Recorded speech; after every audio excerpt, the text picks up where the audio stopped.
Hey mga brods, ito na nga po ang SMB ay lalaro na sa Wednesday sa November 15 mga kabrods, kung saan makakalaban nila ang NLEX Road Warriors. 8 PM second game yan sa Antipolo mga kabrod sa Inares Sports Center. So ito na nga ang NLEX Road Warriors, una nilang game sa Phoenix Super LPG kung saan natalo sila ni na Richie Rivero and JJ Alejandro, kung saan yan ang mga kumana sa kanila. Pero mga brods, itong NLEX Road Warriors, ang isa talaga sa mga gumawa doon ay ito nga pong babantayan dapat ng SMB ay ito pong sina Kevin Alas, 18 points, Don Toroliano 20 points, and Sean Anthony na may 15 points, yung mga locals na dapat bantayan ng SMB. Pero ito mga kabrodza, ito ang talagang mapapahirap dito sa SMB. Ito pang import ng NLEX Road Warriors na ito pong si Thomas Robinson. Isa nga ito dapat sa magiging import ng SMB ng mga nakaraang season mga kabrods, pero hindi ito kinuha dahil ito pong import na ito ay baka hindi nga rin available. Pero itong NLEX Road Warriors, kinuha na nila ito pong si Thomas Robinson, kung saan gumawa ng 26 points against sa Phoenix Super LPG mga brods. Kung hindi nyo alam, ito pong si Thomas Robinson ay high profile na import ito.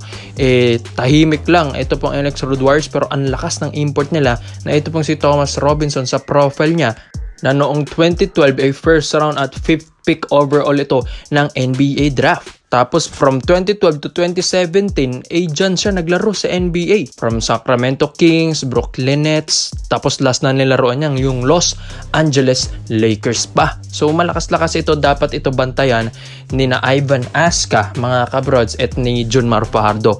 Pero sa height ni Thomas Robinson mga kabrods, dito talaga mahirapan ng SMB dahil 6'10". Ito pong player na ito. Samantala si Ivan Aska, yung import ng SMB ay nasa 6'8" lang. Kaya ang tatao talaga dito or kapag bumopost ito ay si Junmar Fajardo na 6'10" or 6'11" ang height ni Abay. Kaya kailangan talaga bantayan ito, lalong-lalo na yung mga locals na kumakana. Last game ng NLEX Road Warriors against Phoenix Super LPG, natalo lang talaga sila doon dahil kina JJ Alejandro at Richie Rivero na isa sa mga humabol doon, tapos si Kenneth Taffin pa na bagong kuha ng Phoenix Super LPG na shooter yung kumakana doon. Kaya talagang muntik-muntikan na talagang manalo dapat ang NLEX doon mga kabrods.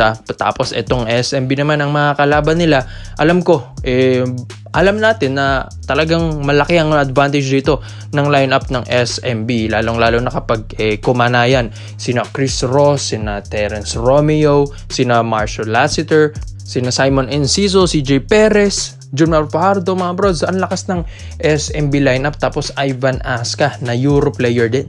Kaya mga kabrods, magandang laban ito. Kaya dapat hindi naman tayo maging complacent sa mga laro or overconfident dahil porket alam natin malakas ang lineup natin, mag-i-easy na tayo. Pero mga brods, dapat always go for the win. Dapat ang goal dito ng SMB ay matambakan man o madikitan man, basta manalo sila.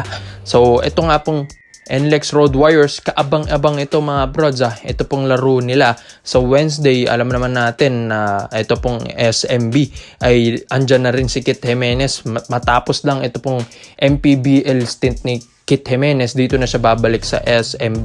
Pero as of now, wala siya sa final lineup ng SMB. Alam naman natin, madali lang yan. May aalisin lang sila dyang players mga bros, tapos i-activate nila si Kit. So sa lahat po ng mga nag-aabang, live po ang PBA sa TV5, PBA Rush at A to Z.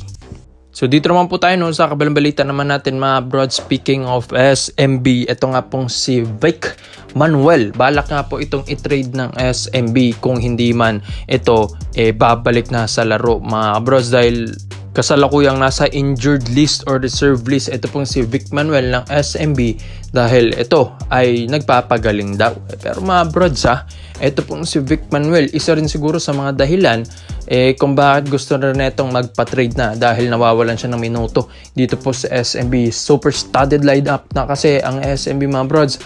Ang lalakas na niyan, Junmar Fajardo makikipaglabanan ka niyan sa minuto, tapos 7-time MVP pa, tapos sina Mo Tautua nakapalitan pa ni Junmar. Kaya mahihirapan talaga ito pong si Vic na makipag-litan ng mga minuto dito sa mga big man ng SMB mga kabrods. Kaya ito na nga balak rin ni Boss Al Francis Chua na kung itong si Vic Manuel hirap na talaga sa minuto ng SMB ngayong season, balak niyang ilipat ito via 3-team trade 3-team trade mga bros, dahil bawal naman rekta trade ang mga SMC teams, at balak nga ni Boss Al na ilipat ito sa Barangay Ginebra, San Miguel. Yes mga kabros, dahil ang Ginebra, kung natatandaan nyo sa PBA on tour, na injured doon si Jeremiah Gray. Yes, prayers up kay Jeremiah Gray, pero hindi naman natin sinasabi na papalitan na ni Vic Manuel ito pong si Jeremiah Gray, kung saan pansamantala lang si Vic Manuel ang kukuha ng minuto ni Gray sa lineup ng Barangay Ginebra San Miguel mga brods. Pero pag gumaling na si Gray, syempre i-activate na nila yan at ilalagay na nila sa lineup ng Barangay Ginebra San Miguel with Vic Manuel na, at ang lakas na ng Ginebra neto mga brods. At ito pong si Vic Manuel, alam ko nga gustong gusto na rin niya yung Ginebra squad, yung mga favorite crowd ng PBA, kung saan ito pong Barangay Ginebra San Miguel, at gustong gusto rin ito ni Coach Tim Cone yung mga ganitong laruan ni Vic Manuel, yung talagang nakikipagpalitan ng mukha, physical, talagang hustle player like Scotty Thompson. At gusto rin ni Coach Tim Cone yung mga ganitong player type ni Vic Manuel, dahil ito ay pumoposte para nga kompleto yung triangle offense ni Coach Tim Cone. Dapat talaga may naposte sa ilalim. Si Japet Aguilar kasi hindi man masyadong naposte yan mga kabrods.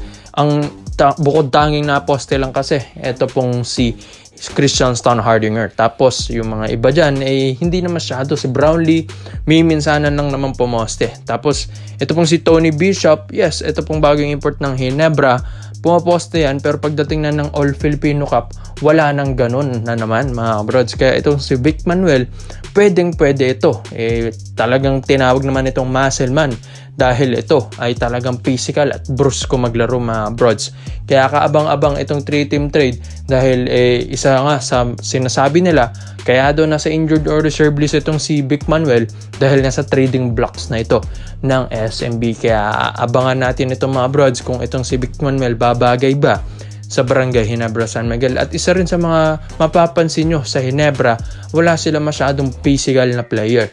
Halos lahat sila clean player lang, sumusunod lang sa sistema ni Coach Tim Cone. Kaya iba rin talaga kapag meron kang brusko maglaro, kung saan gaganahan ka talaga. Si Scotty lang din ang isa sa mga nangahawa dyan, kung saan si Scotty isa ring hustle player. Pero syempre kailangan mo rin ng mga ganitong player nakakatulad ni Vic Manuel, dahil ang SMB super studded lineup na, lakas na ng SMB. Kaya itong si Manuel, balak rin ni Boss Al na ilagay ito sa Barangay Ginebra San Miguel para win-win situation.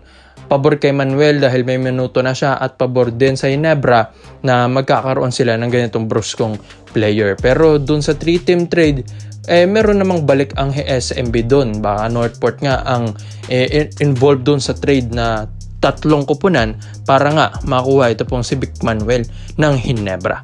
So ikaw mga brods, komento mo lang mo dito kung ito pong si Vic Manuel babagay ba sa Barangay Ginebra San Miguel. Komento mo lang opinion mo dyan mga brods, at isa natin yan. Salamat po sa panonood mga brods. This is Overrated Highlights lang. I'm out.